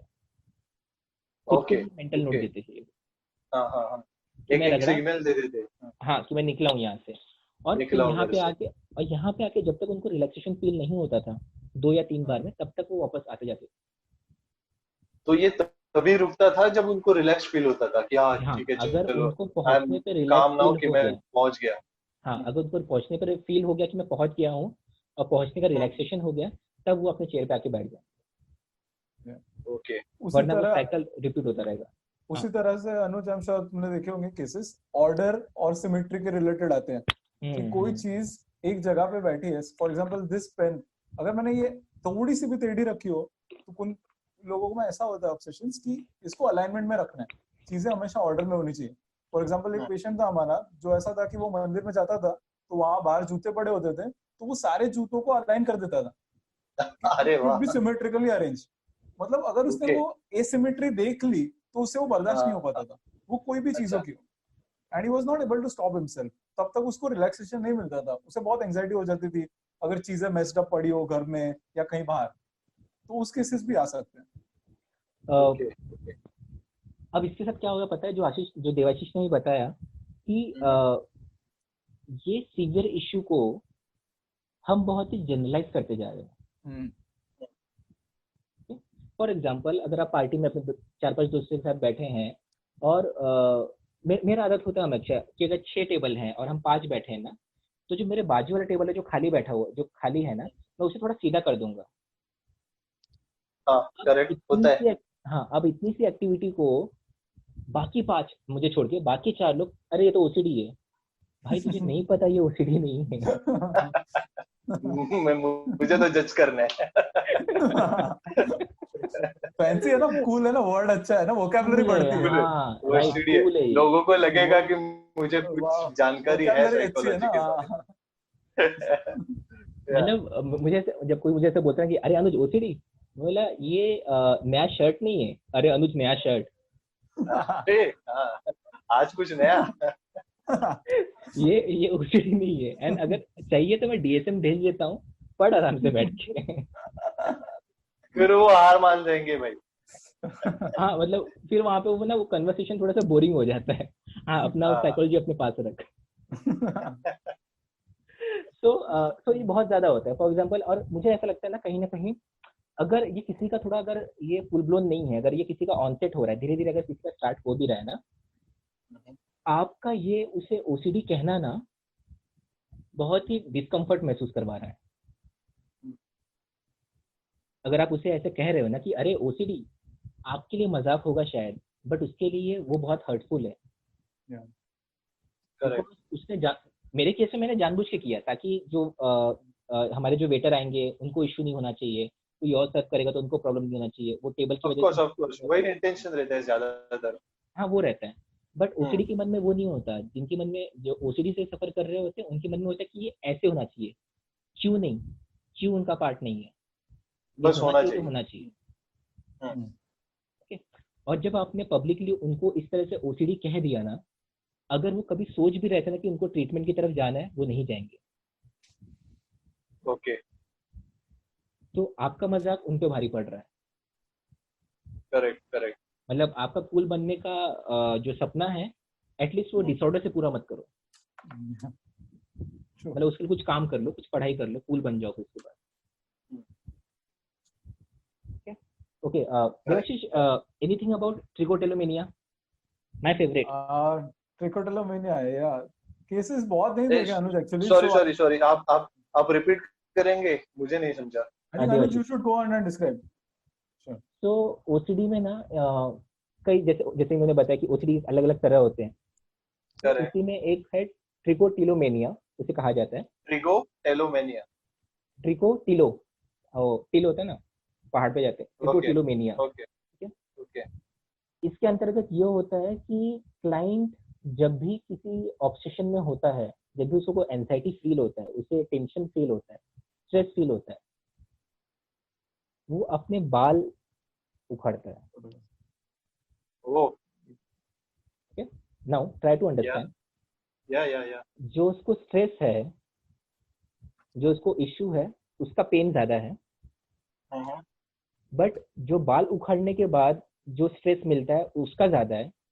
जिस स्ट्रेस का ज्यादा रिलीफ है वो ज्यादा करता है बार बार, बिकॉज वो टेंशन खत्म नहीं होने वाला। एटलीस्ट ये करने से मैं थोड़ा तो रिलीफ मिलेगा मुझे, थोड़ा तो शांति मिलेगा मुझे। सही है। बिकॉज उन्होंने अपने पेन में अपना रिलैक्सेशन ढूंढ लिया होता है। मतलब पेन को वो डाइवर्ट कर रहे हैं या क्या करना चाहते हैं वो? उनके हिसाब से ये करना, ये जो पेन मुझे महसूस हो रहा है ना, ये मुझे शांति दिला रहा है। अच्छा। ओके, थोड़ा सा इसे हम नॉर्मल लाइफ में लेके आते हैं। अगर आशीष और मेरा झगड़ा हो जाए, मेरे पास दो ऑप्शन है, या तो मैं झगड़ा खत्म करूं या तो मैं और चिल्लाऊं। लोग क्या करते हैं? और ज्यादा चिल्लाते हैं। करेक्ट। राइट। तो सेम ट्रिकोटिलो, मतलब वो एक मेटाफोर है ट्रिकोटिलोमेनिया का। किस तरह से हम नॉर्मल सॉल्यूशन छोड़ के जो ज्यादा स्ट्रेसफुल है वो करने की कोशिश कर रहे हैं। अच्छा। कि जिससे मेरा और आशीष का रिलेशनशिप और खराब हो जाएगा, मैं वो कर रहा हूँ। ओके।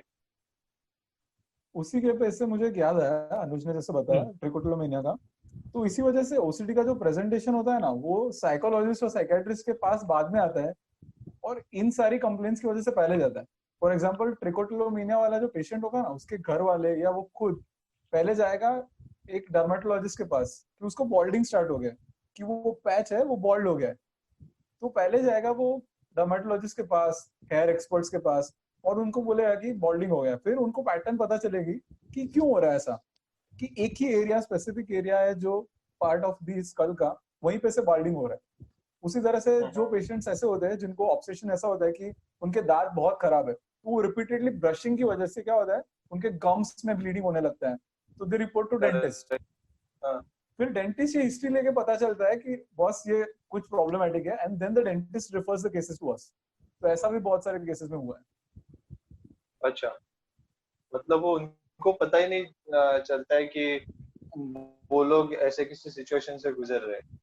या एग्जैक्टली। उनको बस वो वाले पेन से बाहर आने का है। The only way they prefer is to hurting themselves more. उनको खुद को ज्यादा गेट तकलीफ हर्ट इन देने द का मन प्रोसेस, करता है। वही इन द प्रोसेस मतलब they get hurt. Yeah going entirely back to aviator वाला सीन जहाँ पे वो बाथरूम में हाथ धो रहा है। हाँ हाँ हाँ, जब वो लियो अपने हाथ आप धो को हर्ट भी कर देते हैं। हाँ, करेक्ट करेक्ट। लियो हाथ धोने में इतना उसका जान लगा हुआ है, जिस तरह से हाथ धो रहा है वो उससे ये भी नहीं रियलाइज हो रहा है कि हाथ धोते धोते उसका ब्लीडिंग हो रहा है। हम्म। बिकॉज ब्लीडिंग पेन, उसको ब्लीडिंग का पेन नहीं है, उसका जो यहाँ पे मेंटल पेन पड़ा हुआ है कि मुझे साफ होना है, वो ज्यादा है। बहुत ज्यादा। वो उससे रिलैक्सेशन चाहता है, इस ब्लीडिंग से उसको फर्क नहीं पड़ रहा है। अच्छा। तो इन अ वे तो ट्रिकोटिलियोमेनिया मैं अक्सर डिस्कस इसलिए करता हूँ बिकॉज जैसे देवाशीष ने बोला कि वो केस ऐसा है जो घूम कर आता है हमारे पास। मतलब एटलीस्ट जो व्यूअर आज हैं, अगर वो हेयर पुलिंग कर रहे हैं तो दे कैन नो कि मे भी कहीं ना कहीं साइकोलॉजिकल इश्यू है ये। ओके।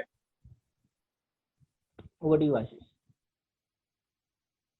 सो ये केसेस आप वैसे आपको और कुछ टाइप है इसके ओसीडी के जिसके बारे में आपको बताना है? ओ प्लीज मेरा एक रह गया था। जब हम ट्रीटमेंट के बारे में बात कर रहे थे, हमने हाँ वो हाँ। पार्ट छोड़ दिया था देवाशीष। हाँ। तो पहली बात तो आशीष, ये डिसऑर्डर्स ना क्योर नहीं होते हैं, ये ट्रीट होते हैं। ओके। बिकॉज आपने अपने क्वेश्चन में वो वो तो पूछा था कि क्या ये वो क्योर हाँ, हो वो सकता तो है क्या? ट्रीटमेंट के बारे में मैं पूछ रहा हाँ, था। यू करेक्ट या।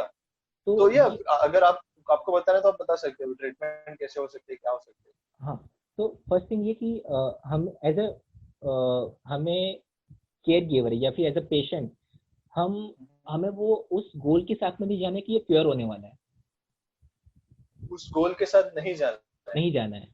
इस गोल के साथ ओके जाना है कि इसे मैनेज कैसे करना है। एग्जैक्टली। इसलिए हमें ओके। हमेशा इसे मैनेजमेंट कहते हैं कि डिसऑर्डर ओसीडी मैनेजमेंट क्या है। Management we can say. OCD या मैनेजमेंट है कि ओसीडी मैनेजमेंट कैसे करना okay. How to learn to live with it. है। Right. Okay okay. So Devashish आप। Yeah yeah so Devashish. So I think we can discuss both aspects कि as a psychiatrist हम कैसे मैनेज करते हैं, Anuj can tell about the behavioural therapies that they use. बराबर। तो as a psychiatrist अगर हम देखें ओसीडी का बेसिस जो होता है, तो again the root goes back to neurotransmitter levels. और इसमें जो ओसीडी में इंपॉर्टेंट न्यूरोट्रांसमीटर होता है वो है सेरोटोनिन। सो सेरोटोनिन के डिसरेगुलेशन की वजह से ब्रेन सर्किट्स में ये लूप्स बन जाते हैं, जिसकी वजह से ये एक्ट्स और इंपल्सेस आते रहते हैं, जिसे हम इंपल्सिविटी और कंपल्सिविटी लूप बोलते हैं। तो ये इंपल्सिविटी कंपल्सिविटी लूप तोड़ने के लिए कई सारी मेडिकेशंस आती है। जनरली मोस्ट कॉमनली भी यूज करते हैं जिसे एसएसआरआईज बोलते हैं शॉर्ट फॉर्म में, सिलेक्टिव सेरोटोनिन रीअपटेक इनहिबिटर्स। मतलब सेरोटोनिन का लेवल है जो ब्रेन सर्किट्स में वो रेगुलेट करेंगे, उसकी वजह से जो इम्पल्सेस आ रहे हैं वो डिमिनिश हो जाएंगे। बट फाइनली सीबीटी और बिहेवियरल थेरेपीज होगी वो मिलकर, और ड्रग्स वो मिलकर ही पेशेंट का मैनेजमेंट अच्छा होगा।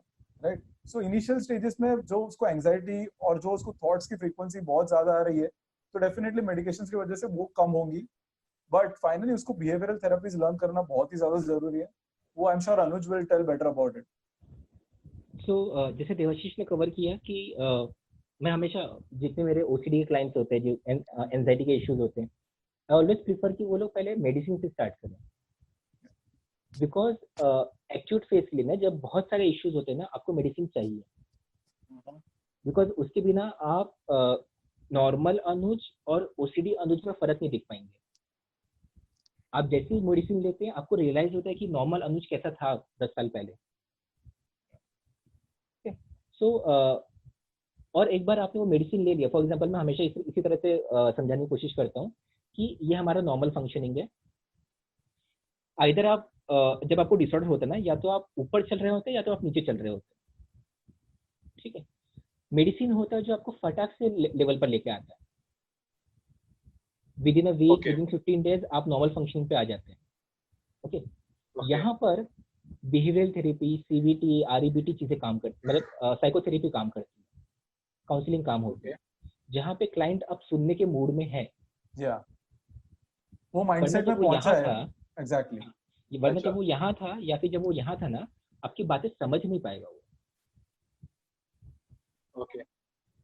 तो जब वो मेडिसिन लेने के बाद जब वो सुनने के मूड में होता है, जब उसे चीज समझ में आ रही कि हाँ सच में मैंने मेरा एक पिछले 2 घंटे से या 4 घंटे से मैंने हाथ नहीं धोया है, एंड ओनली बिकॉज मैं मेडिसिन ले रहा हूँ तो मुझे अच्छा लग रहा है, सो दिस मीन्स कि कोई ना कोई साइकोलॉजिकल इशू है इसमें मुझे। अच्छा, तो वो एक्सेप्ट करने लगता है चीजों तो को। वो एक्सेप्ट करने लगता है, राइट, जब वो रिजल्ट देखता है उसका। ओके। और वो सबसे तब पहला तब चीज होता आपका है, रोल प्ले होना इम्पोर्टेंट है। राइट। वेरी तो इंपॉर्टेंट, उसके या। उसके बाद फिर हम लोग बिहेवियर थेरेपी में आते हैं। मतलब थेरेपीज में ना कई सारे लेवल की थेरेपीज है। बिहेवियर थेरेपी यानी कि क्लाइंट के बिहेवियर पे काम होता है। सीबीटी यानी कॉग्निटिव बिहेवियर थेरेपी, यानी कि कॉग्निशन यानी सोचना और बिहेवियर उसको मिला के काम होता है। तो ऐसे और रैशनल आरईबीटी होता है, रैशनल इमोटिव बिहेवियर थेरेपी। तो क्लाइंट के साथ सीबीटी काम करेगा, बिहेवियर थेरेपी काम करेगा, आरईबीटी काम करेगा, या फिर इंसाइट या फिर एमईटी काम करेगा। ये एंटायरली क्लाइंट पे डिपेंड होता है कि क्लाइंट किस लेवल का कहते हैं कि कोऑर्डिनेशन रखता है। अगर बहुत ज्यादा वो बिहेवियर ओरिएंटेड है और कॉग्निशन यानी कि सोच समझ जो हम उसको समझाना चाहते हैं वो नहीं समझ पाएगा, तो उसको पहले बिहेवियर में लेके जाते हैं, किस तरह से जो बिहेवियर अभी आप कर रहे हैं उससे मॉडिफाई करने की कोशिश करते हैं हम, और वो जो नया बिहेवियर फॉर्म हो रहा है उससे उसको क्या फायदा हो रहा है वो दिखाई देता है। फॉर एग्जाम्पल अगर आप जैसे हमारा था कि जो मास्टरबेशन करने के बाद फादर को बताने वाला जो पार्ट था, या। तो उसमें हमने बिहेवियर थेरेपी के लिए ये यूज किया था कि बताइए, फादर को बताइए। बट हम लोग क्या करेंगे कि जब भी आप फादर को कॉल करते हैं तो फादर किसी काम में होते हैं, वो डिस्टर्ब हो जाते हैं। तो what will do, your father will by your diary, at every time you now masturbate उस डायरी में लिख दीजिए फादर देख लेंगे। ओके। ओके। अब फादर को वो सुनना नहीं पड़ रहा है, फादर गुस्सा नहीं हो रहा है, और इसको बोलने का मौका भी मिल गया। इसका ऑब्सेशन कंपल्शन रिलैक्सेशन साइकिल खत्म हो गया। साथ में जो रिलेशनशिप खराब हो रहा था फादर के साथ वो बच गया। करेक्ट। अब उसी दौरान आप उसको ये समझा सकते हैं धीरे धीरे, आप उसके बाद सीबीटी ला सकते हैं कि किस तरह से ये आपका जो ऑब्सेशन है, ये कंपल्शन है और ये रिलैक्सेशन है, आपको ये डिसऑर्डर है और ये चीजें ऐसे काम करती है।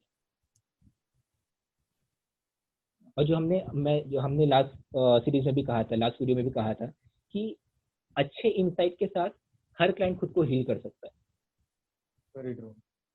तो एक बार ऐसा उसे सीबीटी का पूरा फॉर्मेट पता चल गया कि हाँ ए है, मतलब ये एक्टिवेटिंग इवेंट है, मेरे इस बिलीफ की वजह से मैं ये काम कर रहा हूँ, ए बी सी कहा जाता है इसे मॉडल, हम लोग कभी अच्छे से कवर करेंगे इसके बारे में। तो ओके, श्योर। कि ये ए बी सी मॉडल जब वो एक बार समझ जाता है तो उसके बाद वो समझ में आता है ओके, यानी कि मैं ये करता हूँ और मेरा इसके बारे में ये बिलीफ है, इसलिए मैं ये चीजें कर रहा हूँ। अगर मैं ये बिलीफ चेंज कर दूं तो मेरा कॉन्सिक्वेंसेस, मेरा एक्शन चेंज हो जाएगा। ओके। और तब वो धीरे धीरे फिर डेवलप करना शुरू करता है। तो उसी दौरान जब जब उसको 1% भी डेवलपमेंट खुद में दिखाई देता है ना, दोनों साइकियाट्रिस्ट और साइकोलॉजिस्ट दोनों को उसका बहुत बिलीफ बढ़ता है फिर उसके बाद कि 10 साल का पैटर्न पहली बार खत्म हुआ है। कि जिस चीज से मैं 10 साल तक झगड़ा कर रहा हूँ, फादर चिल्ला रहे हैं या फिर ये सब चीजें हो रही है, पहली बार कोई है जो मुझे इसमें से बाहर निकालने की कोशिश कर रहा है और मैं फ्रूटफुल हो रहा है। मतलब कई बार क्या होता है पता है, ये लोगों ने बिना ट्रीटमेंट के भी खुद से भी ट्राई किया होता है एंड दे फेल सीवियरली। अच्छा। तो उस फेलियर को देखते हुए ना ये दोबारा ट्राई करने का हिम्मत नहीं करते। बट दिस टाइम्स अच्छे सुपरविजन के अंडर, मेडिसिन के अंडर कैसे करना है वो स्टेप बाय स्टेप, जब वो खुद में चेंजेस देख रहे होते हैं ना तो उनका भी सेल्फ एस्टीम बढ़ रहा होता है। And this is my observation कि कई बार क्योंकि हम जब थेरेपी यूज करते हैं 2 3 4 सेशन के बाद ना क्लाइंट ही हमें सजेस्ट करते हैं कि सर मैं ये करूँ क्या, and that is the best moment of therapy, जब क्लाइंट ही खुद को बता रहे कि सर मैं ये करूँ क्या। तब आपको रियलाइज होता है हाँ अब ये अपने इश्यूज आज के बाद भी मैनेज कर सकता है। Correct. Very true, very true. That's a sign of progression. Another important aspect is कि उसको अच्छे से साइको एजुकेट करना, ताकि उसको ये रियलाइज करवाना कि प्रॉब्लम तुझ में नहीं है, प्रॉब्लम ये तुझे बीमारी हुई है उसकी वजह से। तो उसको ये डिसोसिएट करवाना बहुत जरूरी है कि I am not the problem, I am having this condition because of which I am doing certain things. मतलब बहुत सारी चीजों में ना ओसीडी के पेशेंट्स को ये गिल्ट डाला जाता है कि तू ऐसा करता है, तू वैसा है। तो हमें वो डिसोसिएट करवाना बहुत जरूरी है। तो फैमिली को भी ये चीजें समझाना, एक्सप्लेन करना इसीलिए ज्यादा इंपॉर्टेंट बन जाता है। कई बार हमारे लिए क्लाइंट से ज्यादा मेहनत लगती है हमें उनके फैमिली के साथ काम करने में,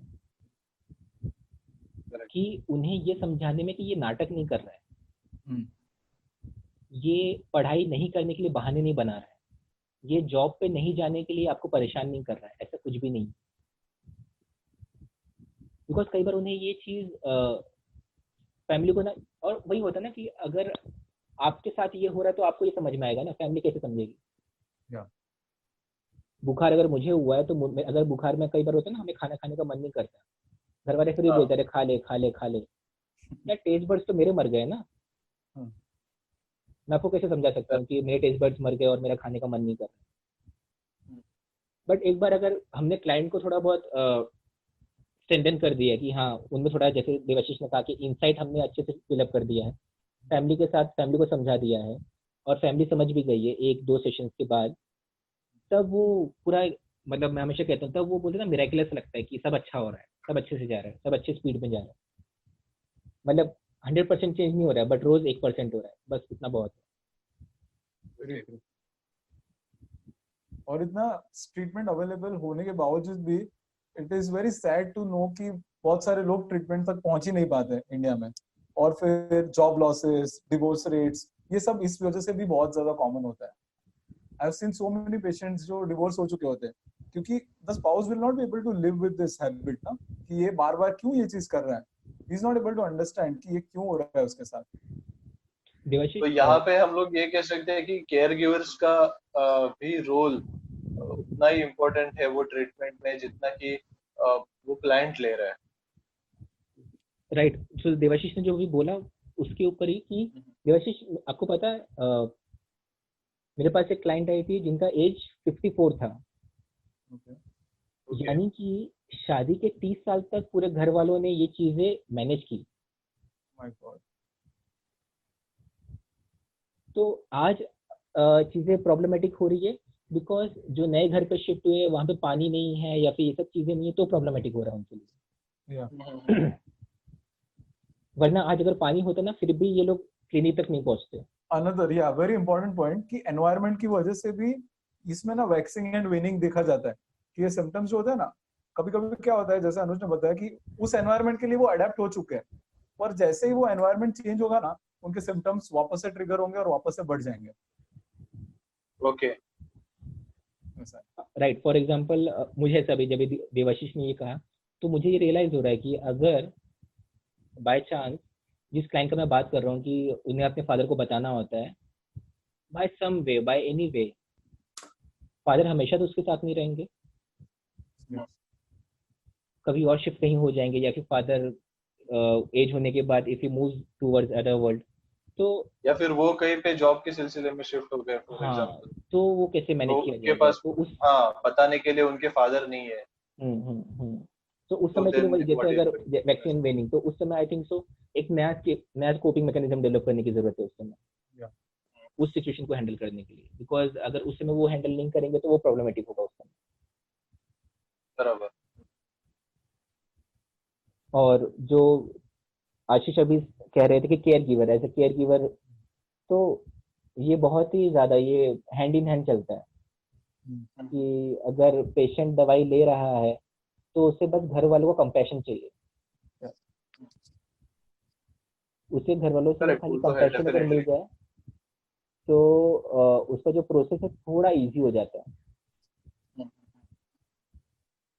आई थिंक तो देवाशीष इस पे कुछ ऐड ऑन करना चाहेंगे।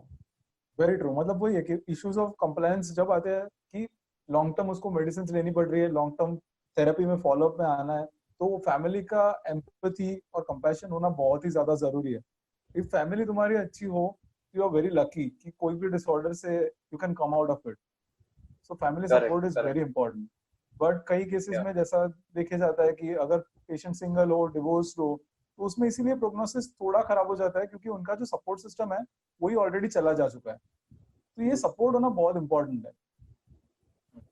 इसी पे कनेक्ट करते हुए सपोर्ट के ऊपर कि थैंक्स टू आई थिंक तो शायद हम स्टिग्मा की तरफ फाइट करते वक्त ये कर रहे हैं या फिर हम थोड़े अवेयरनेस की तरफ ये कर रहे हैं, but I think so every city has a support group. Support group यानी कि आशीष, ये वो ग्रुप होते हैं जो एक पर्टिकुलर डिसऑर्डर या फिर एक पर्टिकुलर जो इश्यूज हैं आपके, उस तरह के लोग साथ में एटलीस्ट महीने में एक बार या हफ्ते में एक बार मिलते हैं ये लोग। ओके एक सुपरवाइज्ड गाइडेंस के अंडर, फॉर एग्जांपल एक थेरेपिस्ट या फिर एक साइकेट्रिस्ट, कोई पर्टिकुलर इंसान ये ग्रुप ऑर्गेनाइज करता है। जैसे मैं अगर डिस्क्लोज करूं तो हमारे सीनियर है अद्वैत पाध्याय सर, उनका महीने में 2 दिन, सेकेंड एंड फोर्थ सैटरडे अपने हॉस्पिटल में वो इसके लिए ऑर्गेनाइज करते हैं। तो जितने भी ओसीडी के पेशेंट है, चाहे वो उनके पेशेंट है चाहे कहीं और के हैं, वो सब साथ आते हैं और एटलीस्ट उस 1 घंटे के लिए 2 घंटे के लिए इस सपोर्ट ग्रुप में हर कोई अपनी बात करता है। एंड क्योंकि हर कोई अपनी बात कर रहा है, हर कोई एक ही डिसऑर्डर के थ्रू जा रहा है, एक ही इश्यूज को फेस कर रहा है, we are in the same boat वाली फीलिंग आती है। अच्छा, मतलब अगर आशीष और अनुज को सेम डिसऑर्डर है, देवाशीष कितना भी अच्छा दोस्त है अनुज का, बट स्टिल अगर मैं आशीष के साथ उस ग्रुप में जाता हूँ, आशीष से चीजें बात करने में मेरे लिए बहुत ज्यादा इजी होगा, बिकॉज मेरे मतलब उनको वो फीलिंग आ जाता है कि मेरे जैसे और भी लोग हैं, और ये समझ सकता है। हाँ, ये समझ सकता है बिकॉज़ एनोनिमस सुना होगा ना, उसी तरह से ए सेशन। हाँ, सॉरी देवाशीष क्या बोल रहे थे आप? जैसे अल्कोहलिक एनोनिमस करके एक ग्रुप होता है जो अल्कोहल यूज डिसऑर्डर से पेशेंट है, जो एब्स्टिनेंस रख रहे हैं, अभी सोबर बन रहे हैं, तो उनका भी एक ग्रुप। हाँ या राइट, ऐसी चीज एक्चुअली एनोनिमस वो बहुत सारे सिटीज में हर एक एरियाज का अलग होता है। तो ये सपोर्ट ग्रुप्स बहुत हेल्प करती है कि वो सस्टेन मेंटेन रहने में, उनको सोबर स्टेट में सस्टेन रहने में, मेंटेन रहने में बहुत ज्यादा हेल्प करती है, क्योंकि वो लोग उस सिचुएशन से गुजर चुके होते हैं, तो they know how to deal with it, और एक बॉन्डिंग अच्छा बनता है उनका। मतलब अगर और एक थर्ड पर्सन आके उनको सुनाएगा वो चीज, तो वो शायद इतनी इफेक्टिव नहीं लगेगी, वो जो स्टेज से गुजर चुका इंसान बोलेगा तब लगेगी। और मतलब हमारे जो व्यूअर्स जो हमें अभी देख रहे हैं, मतलब this would be my genuine request to them कि अगर आपके एरिया में, अगर आपको नहीं पता है कि अगर आपको डिप्रेशन है या फिर आपको कोई एक पर्टिकुलर चीज, कोई डिसऑर्डर आप जिससे आप सफर कर रहे हैं, अगर कोई सपोर्ट ग्रुप नहीं है ना, कोशिश कीजिए कि वो आप क्रिएट करें, because we all need to belong. हमको अच्छा लगता है कि हमारे जैसे कोई साथ में है तो हम बात कर पाते हैं उसमें।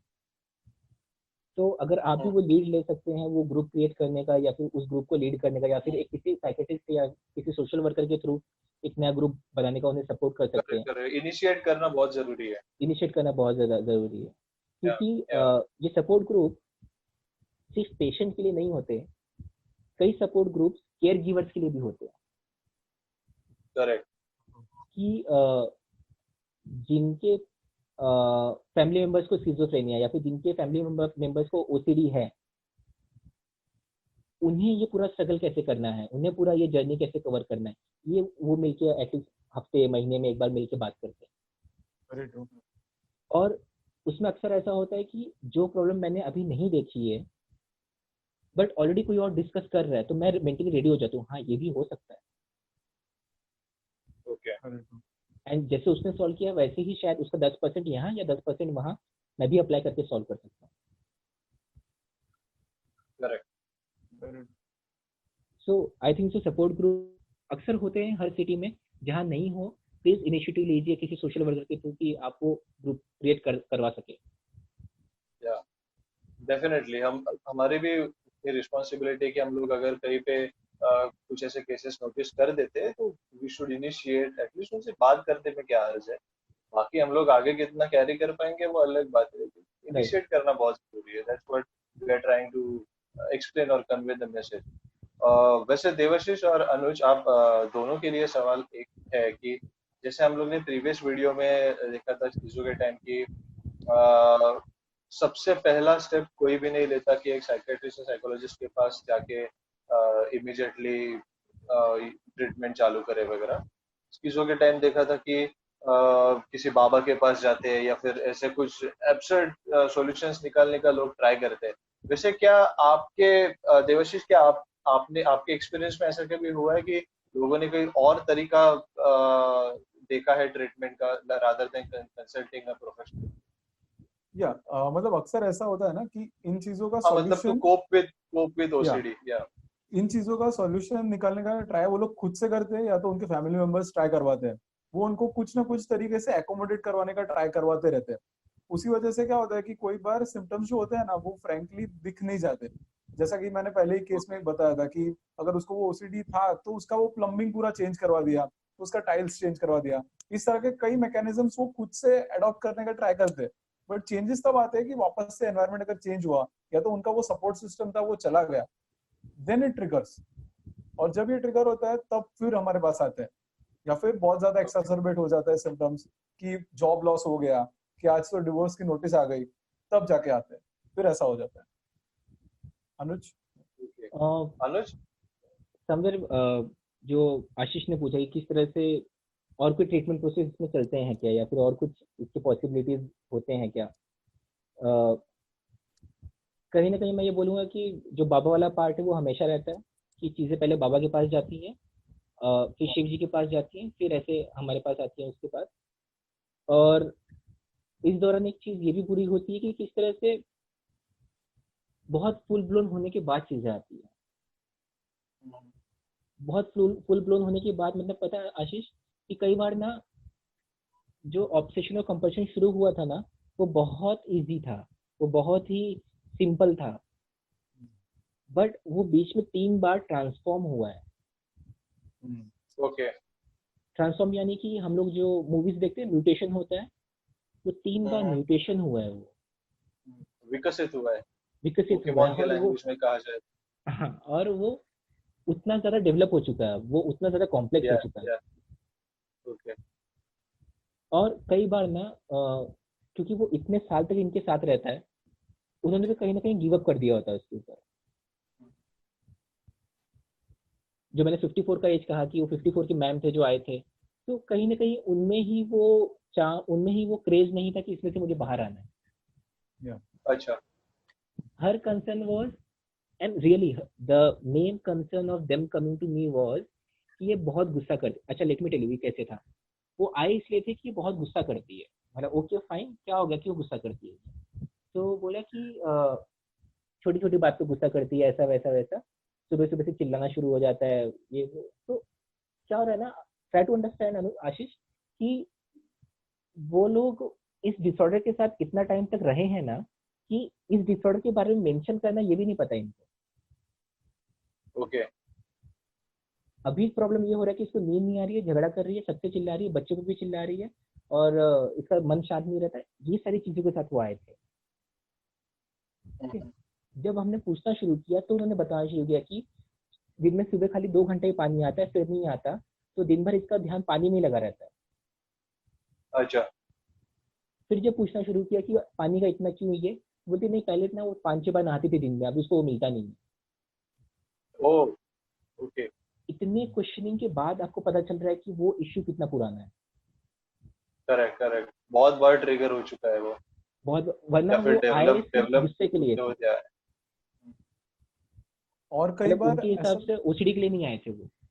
या और कई बार प्रेजेंटेशन इस तरह से भी होता है कि वो जो खुद पे कर रहे थे वो अपने रिलेटिव्स पे करना स्टार्ट करते हैं, then they get distressed and they come up with it.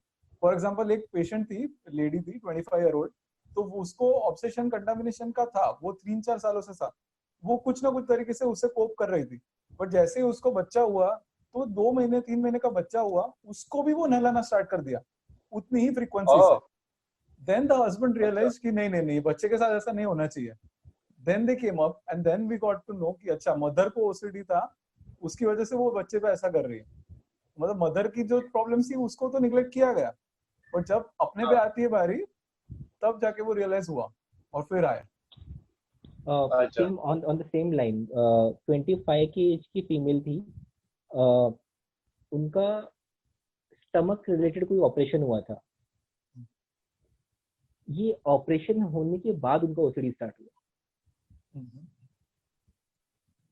जो अनडूइंग वाला जो फैक्टर आया ना वो इसके बाद आया कि समवेयर शी स्टार्टेड फीलिंग कि मैं अंदर से बहुत अनटाइडी हूँ, अच्छा, जिसकी वजह से मेरा ये पेट का ऑपरेशन हुआ है, अंदर से मतलब फिजिकली अंदर से? फिजिकली अंदर से। तो हाँ हाँ। उनका ऑब्सेशन बाथरूम चेक करने के लिए था कि जो ओके। बाथरूम में से निकला उसने हाथ धोया कि नहीं धोया, हाथ पोछा कि नहीं पोछा, गीला हाथ लेके आ गया। हर इंसान के बाथरूम से निकलने के बाद वो जाके पहले पानी डाल देते हैं। ओ। बच्ची छोटी है और वो अपना सेल्फ केयर अच्छे से नहीं रख पाएगी, ये नॉर्मल है, ये पता है हमें। उसके लिए अलग से हमने जो बच्चों का पॉटी का स्टैंड होता है वो रखा है। वो उसे छूने में, उसे बाहर तक ले जाने में वो कई बार उल्टियां करती थी। ये सिर्फ वो ऑपरेशन के बाद शुरू हुआ था, अच्छा। इससे पहले ऐसे कोई साइन नहीं थे। एंड लकीली ये हमारे पास 2 साल में आ गए थे, बिकॉज हस्बैंड ने वो नोटिस किया, अनसेटलिंग था वो। और इसका असर आई थिंक देवाशीष भी बताएंगे इसके बारे में। आई थिंक मेरा बहुत ज्यादा ऑब्जर्वेशन इसके बारे में कि इसका असर ना कहीं आपके सेक्सुअल एक्टिविटी पे बहुत ज्यादा होता है। या वेरी ट्रू, होता ही है। I have never seen a OCD client with a healthy sexual life. या बिकॉज अगर आप साफ सफाई या फिर अनडूइंग को लेकर इतने ज्यादा ओरिएंटेड हैं, the whole activity of having sex is such an untidy thing for you. It's such a mess for you.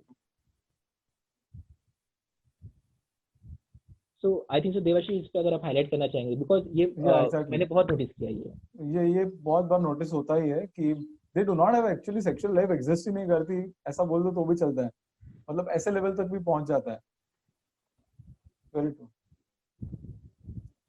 तो बेसिकली बहुत सारी चीजें है जो ओसीडी के कारण अफेक्ट कर सकती है। तो guys it's our responsibility in our society कि अगर हमें कोई ऐसा, हम लोग ऐसा अगर कहीं पे नोटिस करने लग जाते हैं तो we should be a caregiver. उसके बाद हम लोग को फिर भी लगता है कि ये प्रॉब्लम बहुत ज्यादा हो रहा है तो we should consult a professional. उसके पहले भी करे तो कोई अर्थ नहीं है अच्छा, लेकिन प्रॉपर मेजर लेना बहुत जरूरी है। Am I right Anuj? I think so वही जो हम हमेशा कहते हैं कि better to be safe than sorry. या मतलब अगर आप वो थोड़ा सा तो भी शुरू हो रहा है, आपको ऐसा लग रहा है ना, तो एक बार जाके दिखा दीजिए, देख लीजिए। दिखाने में कोई अर्ज नहीं है, बिकॉज मुझे है क्या, उस कंफ्यूजन में रहने से बेटर है कि मुझे नहीं है। करेक्ट। या फिर मुझे है, अगर मुझे है तो मेरा पाथ क्लियर है, अगर मुझे नहीं है तो भी मेरा पाथ क्लियर है। कंफ्यूजन से तो बेटर है। आई टेल यू कि फेसबुक पे आप अगर स्क्रॉल करेंगे, आप इंस्टा पे स्क्रॉल करेंगे ना, एटलीस्ट दिन में 1-2 तो आपको ऐसे पोस्ट मिल जाएंगे जहाँ पे कोई ना कोई ये खुद को डिक्लेयर कर रहा है कि मुझे ओसीडी है, okay. For the sake of being cool. अच्छा। So I would suggest them to एक बार क्लिनिक पे आके देख लीजिए और उसके बाद फिर दवाई लेना शुरू करते हैं। मतलब वो काफी गलत इंटरप्रिटेशन हो रहा है सोसाइटी में कि व्हाट इज ओसीडी। पहली बात मतलब लोगों को पता ही नहीं है आई थिंक कि व्हाट इज ओसीडी। मतलब फुल फॉर्म ओसीडी क्या है पूछेंगे तो वो फुल फॉर्म बताएंगे तो मीनिंग नहीं बताएंगे। डिफरेंस है ना यार दोनों में। अगर आपको पूछ रहा हूँ ओसीडी क्या, मुझे मीनिंग बताए, मुझे फुल फॉर्म बताए, तो वो बात पहले जानना जरूरी है सबको कि व्हाट एग्जैक्टली इज ओसीडी, जिसके आंसर्स आई एम श्योर ये वीडियो में आपको पता चल गए रहेंगे फ्रॉम द बिगिनिंग कि उसका सिम्टम्स कैसे है, वो कितना रेशियो में हमें नोटिस हो जाता है, कितना कितना केयर हमें लेना चाहिए, how are we suppose to tackle with the clients, how are we supposed to manage them। ये सारी चीजें I'm sure ये वीडियो में हमने बता दी है। Thanks to you guys, Anuj and Devashish। तो this was again a great session man, and I'm sure कि आपने भी आपके सारे पॉइंट्स कवर कर लिए हैं। अगर आपको कुछ और कहना हो तो you can definitely make an ending note। Anuj, Devashish? I think most of the things are covered, but अगर कोई questions हो तो obviously you can ask। या वो क्वेश्चंस होंगे तो हमारे व्यूअर्स डेफिनेटली कमेंट सेक्शन में पोस्ट करने वाले, so you guys be ready for it because anything you want to add? आएंगे क्वेश्चंस जरूर आएंगे। या आई वुड से कि वो to be safe than be sorry, थोड़ा भी आपको लगता है ऐसे कुछ है कंफ्यूजन है, कंफ्यूज रहने से बेटर है कि क्लियर रहिए, गूगल से बेटर है कि प्रोफेशनल से मिलिए। या तो कोशिश कीजिए कि आप इस तरह से इन चीज़ों को आप मैनेज करें। और जो कुछ भी मतलब ये फोरम हमने इसीलिए आई थिंक जो देवाशीष और आशीष अप्रूव करेंगे कि हमने ये फोरम ही इसलिए स्टार्ट किया है ताकि हम लोगों तक बहुत इजीली पहुंच पाए। ये सारा नॉलेज जो हमने इतने सालों में जमा किया है, इतने सारे पेशेंट्स जो हमें सिखाया है, हर होल कंसर्न इज कि बहुत अच्छे और बहुत स्मूथ तरह से आप तक पहुंचे। करेक्ट। और पूछने में कोई हर्ज नहीं है यार, ये कोई कुछ नहीं अपने बारे में इतना सोचता। लोगों को ऐसा लगता है कि यार मैं ऐसा मेंटल हेल्थ रिलेटेड कुछ क्वेश्चन पूछूंगा तो मेरे कमेंट्स पढ़ने वाले लोगों को लगेगा कि यार ये क्या पूछ रहे हैं, उसे गिर। तो ऐसा कुछ नहीं है गाइस, आप ओपनली इसके बारे में डिस्कस कर सकते हैं। Okay, it's just another health problem we can say. जैसे आपको सर्दी खांसी है वैसे और एक उसी टाइप का एक डिसऑर्डर है जिसको आपको छुपाना नहीं है। इट्स ओके, अगर आप उसके बारे में ओपनली बात करते हैं तो आपको उससे फायदा ही होने वाला है, कुछ नुकसान तो जरूर होने वाला है, सोसाइटी होने वाला नहीं है।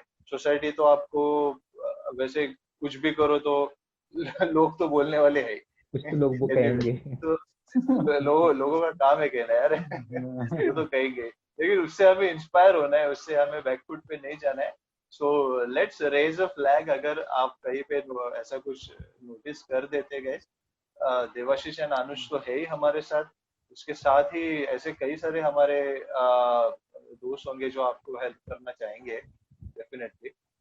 So thanks a lot Devashish and Anuj for being here with me, for answering all my sensible and stupid questions. I don't know how were they. कई सारे क्वेश्चंस तो मुझे अभी लग रहे हैं आपको ऐसा लगता रहेगा कि अरे यार क्या इसको कुछ भी पता नहीं है, लेकिन ये एक फैक्ट है कि सच्ची लोगों को कुछ भी पता नहीं है इसके बारे में। तो इसलिए ऐसे सवाल तो आपके पास आते ही रहेंगे। Be ready to bear with me more. I would say कि आप बहुत ज्यादा अच्छे थे एज ए क्वेश्चन पूछने में। या आई नो, हमने इससे भी देखा रहेगा क्वेश्चन देखे। जो बात नहीं समझ में आती है वो नहीं समझ में आती है, व्हाट कैन आई डू। आप राइट, तभी हमें उसकी क्लैरिटी मिल जाती है। अगर मुझे स्पेसिफिक टर्म, लेकिन जैसे स्टार्टिंग में मैंने पूछा था तो मुझे ओसीडी का फुल फॉर्म नहीं आया तो नहीं आया, इसलिए मैंने आपको पूछा। आपको पूछने के बाद exactly that's what we expect from our society. There is nothing to feel ashamed of. मगर ऐसा कुछ भी बकने में गलत कह देता ओसीडी का फुल फॉर्म तो शायद वो गलत बात थी, लेकिन मैंने आपको पूछा, उसका सही आंसर जाना, फिर बोला। तो that's what we are supposed to do guys in our society. गलत बातें फैलाने से अच्छा है कि नॉलेज हासिल कर लो, थोड़ा एक दूसरे को पूछ लो, कोई हर्ज नहीं है यार, सबको सब कुछ मालूम नहीं रहता है। So on this note, thanks a lot Devashish and Anuj again for being with me, for answering all my questions, and I'm sure definitely हमारे अगले सेशन में हम और कुछ इंटरेस्टिंग टॉपिक लेके आएंगे to reach our viewers।